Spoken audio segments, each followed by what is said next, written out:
Este fin de semana 9 de noviembre se va a correr una nueva edición, la número 51, del Gran Premio de Sao Paulo, más conocido a nivel regional, continental, mundial y universal como el Gran Premio de Brasil. Quédate en este video para conocer más detalles del Gran Premio, su historia, circuito y después nos subimos al auto a recorrer. Chan, charan, chararán, chan, chan, chan, chan, chararararararararán. Dedão, ponta, trás, ponta, dedão, ponta, trás, ponta, dedão. Simples, né?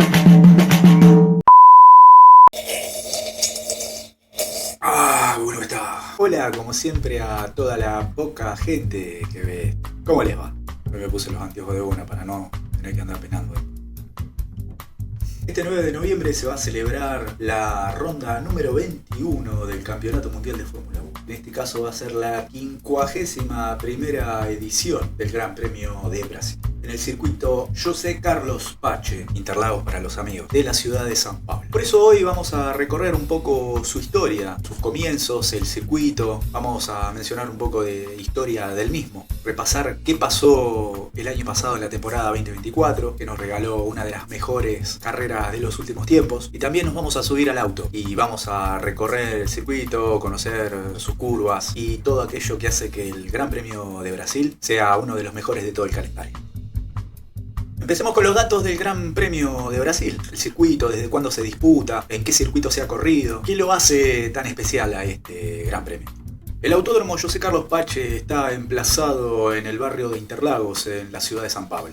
Es un circuito de 4.309 metros con 15 curvas, donde se combinan dos sectores con rectas largas y curvas cerradas, con un sector mixto con constantes curvas y contracurvas, lo cual requiere que los autos tengan una puesta a punto que funcione en ambas partes del circuito. Se recorre en sentido antihorario, particularidad que comparte con otros 4 circuitos del calendario: Austin, Bakú, Marina Bay y Yas Marina, y fue inaugurado en el año 1940. Tiene además la particularidad de ser el segundo circuito más alto de la temporada, ya que está ubicado a 765 metros sobre el nivel del mar, solo superado por el circuito Hermano Rodríguez de la Ciudad de México, que, como mencioné en el video anterior, está a 2.240 metros sobre el nivel.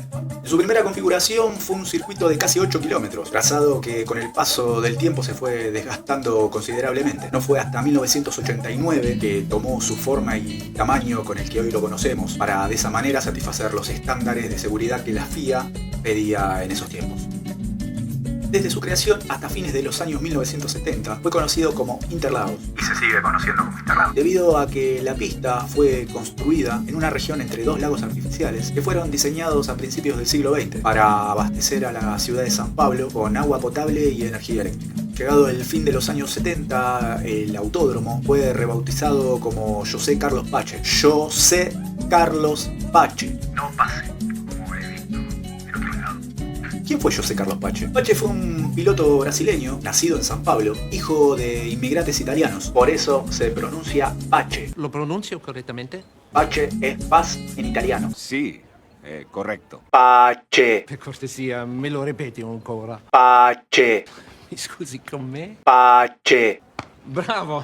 Compitió en Fórmula 1 entre 1972 y 1977, logrando una victoria, su única victoria en la Fórmula 1, en el Gran Premio de Brasil de 1975, en el circuito que, claro está, llevaría su nombre años después. Y además de convertirse en uno de los 5 brasileños que pudieron ganar un Gran Premio en su país. Lo lograron también Emerson Fittipaldi en 1973 y 1975, Nelson Piquet en 1983 y 1986, el inmenso, mayúsculo, eterno, inolvidable y todos los adjetivos calificativos que se le puedan dar, Ayrton Senna, que ganó en 1991 y 1993. Y finalmente Felipe Massa, que ganó en 2006 y 2008. Dato de color: la primera edición de 1972 la ganó un tal Carlos Reutemann. ¿Lo tienen? Como mencioné recién, la primera edición fue en el año 1972. Desde entonces el Gran Premio de Brasil se disputa como tal. Recién al año siguiente, en 1973, fue reconocido como prueba puntuable en el Campeonato Mundial de Fórmula 1. Siempre fue disputado en Interlagos, a excepción de 10 ediciones, en 1978 y de 1981 a 1989, que se corrió en el Autódromo Internacional Nelson Piquet de Río de Janeiro. más conocido como el circuito de Jacarepaguá, el cual fue inaugurado en 1978, pocos días antes de disputarse allí el primer Gran Premio de ese año. Era un circuito más grande que el Interlagos actual. El trazado que usaba la Fórmula 1 medía unos 5.000 metros. Además tenía un óvalo de 3 kilómetros, donde la kart corrió desde 1996 al año 2000. En 1988, Jacarepaguá fue rebautizado como Nelson Piquet, tricampeón mundial de Fórmula 1 en los años 1981, 1983 y 1987, y además suegro de Max Verstappen. En 2005, parte del circuito se demolió para hacer la Ciudad de los Deportes, una ciudad deportiva para los Juegos Panamericanos de 2007. Y finalmente, en 2012, fue totalmente desmantelado para dar paso a la construcción de más instalaciones deportivas debido a los Juegos Olímpicos de Río 2016. Interlagos nos regaló muchas de las mejores carreras de la historia de la Fórmula 1. Tradicionalmente la carrera se disputaba en el otoño del sur, cerca del mes de marzo, dentro de las primeras pruebas del calendario. Sin embargo, en 2004 se disputó a final de temporada, debido a unas obras de mejora en el circuito que se habían realizado entonces. Fue tal el éxito para el público que a partir de ahí pasó siempre a disputarse a final de temporada, incluso siendo la última carrera del año, lo que significa que muchas veces el Gran Premio de Brasil fue testigo de definiciones de campeonatos. Además de eso le agregamos como extra la climatología terriblemente cambiante del circuito, donde podés empezar una carrera con un sol radiante y terminarla con la peor tormenta eléctrica, lo cual ha sido un factor que nos ha regalado tremendas e inolvidables carreras. Vamos a repasar. 1991, Ayrton Senna gana por primera vez el Gran Premio de Brasil. En la vuelta 46 empezó a perder marchas en las cajas de cambios. Se le empezaron a romper y faltando 10 vueltas quedó solamente con la sexta marcha, que era la única que le andaba. Y el italiano Riccardo Patrese con el Williams acá, soplándole la nuca. Le había recortado 40 segundos en 7 vueltas. Una locura. Faltando 2 vueltas, Patrese estaba a 4 segundos de Senna. Pero se largó a llover. Y bueno, Senna y la lluvia, ya saben. Senna ganó esa carrera por 2,9 segundos de diferencia, casi 3 segundos. Debido al esfuerzo físico que fue correr esas vueltas con una sola marcha, tuvo que ser ayudado a bajar del auto. O sea, estaba todo acalambrado, estaba todo duro.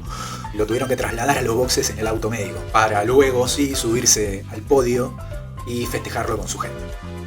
2007, 3 pilotos. No voy a dejar de hacer referencias a bastardos históricos. Nunca. Hamilton, Alonso y Raikkonen. Llegaban con posibilidades al título. Hamilton era el favorito a ganar el título. Encima, como debutante, era el primer año que estaba corriendo. Tenía 107 puntos contra 103 de Alonso y 100 de Raikkonen. Y era una época, en ese entonces, en la que sumaban los 8 primeros y el ganador solamente sumaba 10 puntos. Ese año Hamilton y Alonso se tiraron con de todo. Con todo lo que se podían imaginar, se tiraron con de todo. Pero bueno, eso no quitó que llegaran los dos como líderes del campeonato a la última fecha de la temporada y como los dos más grandes candidatos. Empezó la carrera y las dos Ferraris, la Ferrari de Massa y la Ferrari de Kimi, se pusieron adelante seguidos de los dos McLaren, del de Alonso y el de Hamilton. Alonso lo pasa a Hamilton y Hamilton se la quiso devolver y lisa y llanamente se fue a la bosta, pasó de largo y volvió a la pista en el 8º lugar. De chapa, unas vueltas después, le falló la caja de cambios a Lewis y se quedó parado en la pista unos segundos hasta que la pudo hacer andar. Todo este panorama hacía que Alonso se consagrara campeón, pero no hay que olvidarse que las dos Ferraris estaban adelante. ¿Qué pasó? Orden de equipo, Massa le cambió la punta a Kimi, Hamilton iba a remontar hasta la 7ª posición, pero Alonso aún así iba a quedar tercero, y al final Kimi Raikkonen campeón por un punto.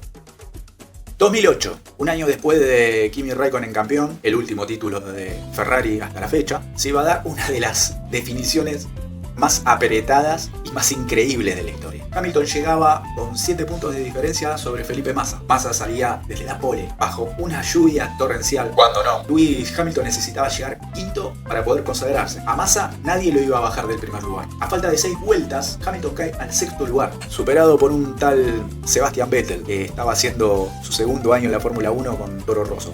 Esta situación le daba a Massa el campeonato. Pero. Me falta el meme de Tony el Gordo. A ver, ¿qué pasó? A ver, ¿qué pasó?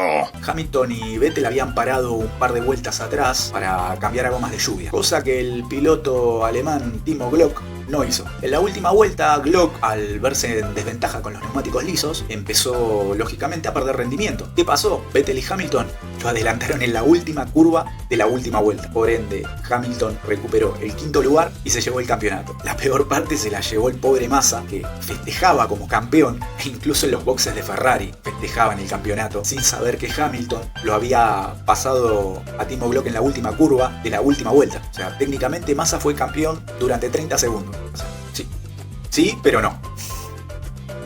La lista es larguísima. Gran Premio accidentado de 2003, que se lo dieron ganado a Giancarlo Fisichella días después de que terminó la carrera. El del 2012 y la remontada de Sebastian Vettel para ganar su tercer campeonato. Pero, ¿qué pasó el año pasado, 2024? Una carrera sprint sin sobresaltos que los McLaren ganaron de punta a punta. Norris primero, Piastri segundo, Leclerc tercero. El verdadero plato fuerte fue la carrera principal. Un caos en todo su esplendor. Después de una quali donde la lluvia fue protagonista y que ubicó a Norris primero, Russell segundo, Yuki Tsunoda con el Alfa Tauri tercero y Esteban Ocon con el Alpine, sí, con el Alpine cuarto, reprogramaron la carrera para largarse una hora y media antes porque, bueno, se venía el agua. Ya en la vuelta de formación, Lance Stroll, se fue solito al final de la recta, trompeó y como se ve que no tenía ganas de correr, dejó el auto encajado ahí en la leca, en la grava, por lo que la largada se suspendió durante 10 minutos. Hasta que bueno, se dignaron a sacarlo. Por lo que entonces iban a alargar la carrera 18 autos. El día anterior Williams retiró el auto de Alexander Albon porque se pegó terrible palo en la quali y no lo pudieron reparar. En el inicio Russell superó a Norris en la primera curva y mientras Max Verstappen, que había largado 17º porque penalizó por cambio de motor, había quedado 12º en la quali, pasó al sexto lugar en 12 vueltas. En la vuelta 28 Nico Hülkenberg siguió de largo en la curva 1, lo cual provocó un virtual safety car, pero volvió a la pista gracias a la ayuda de los comisarios de pista, cosa que todo el mundo sabe y el que no lo sepa ahora se va a enterar, está totalmente prohibida. Esta acción le provocó vueltas después la descalificación con bandera negra. Para todo esto ya había una lluvia del carajo y los punteros, o sea Russell y Norris, aprovecharon a parar, dejando a Ocon con el Alpine, a Verstappen y a Gasly con el otro Alpine en los 3 primeros lugares. Sí, así como lo oyen. Los Alpine primero y tercero. Mientras seguía la carrera salió el safety car y bueno, Franquito Colapinto,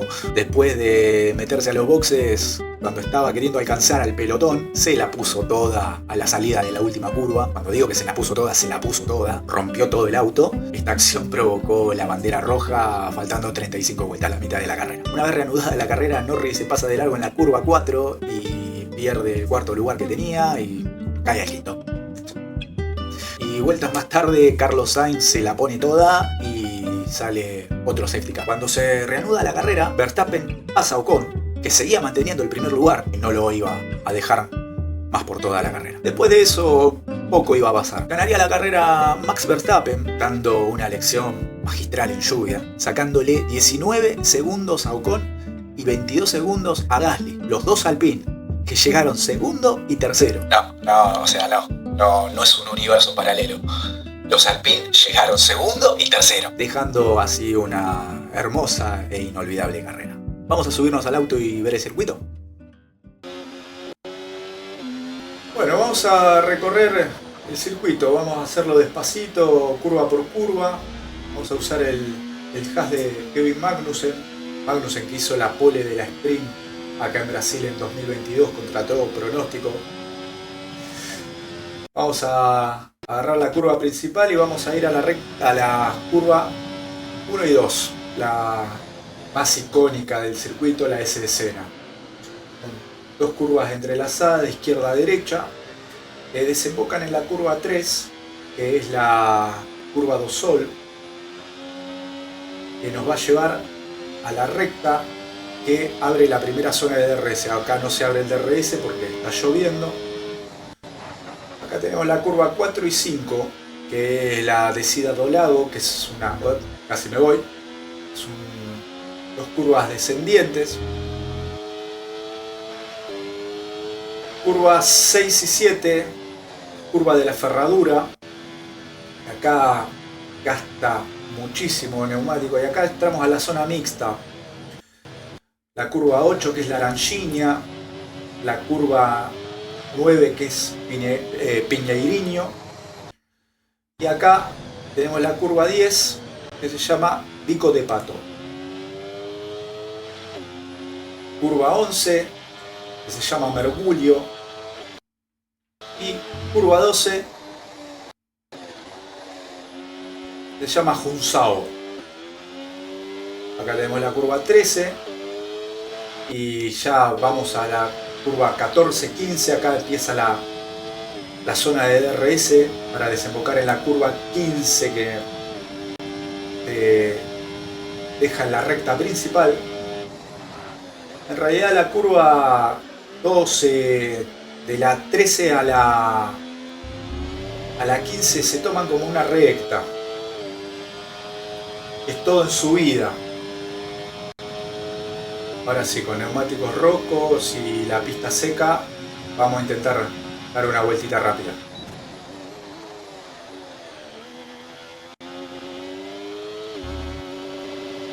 Usamos la S de Sena, agarramos la curva del sol para encarar la primera zona de DRS.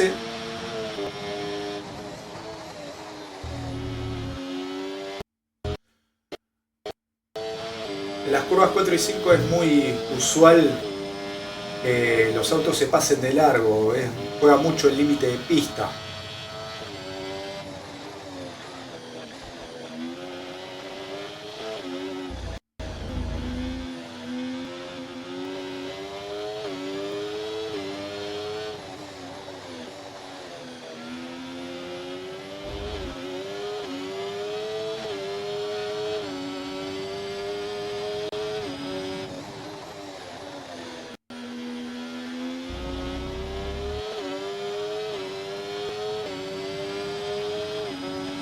Entramos a la segunda zona de DRS, es la curva de la subida de boxes, arquibancadas, que es la 15ª curva, y así terminamos la vuelta.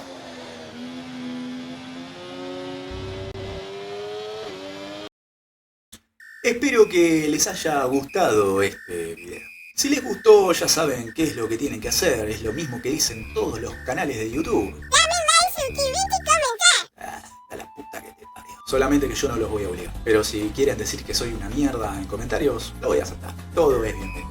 Les mando como siempre un besito en cada nalga. Nalga derecha, nalga izquierda, depende de cómo le estén mirando. Un abrazo enorme y como siempre la próxima será la próxima. Besos para todos. Chan, charan, chararán, chan, chan, chan, chan, chararararararararán.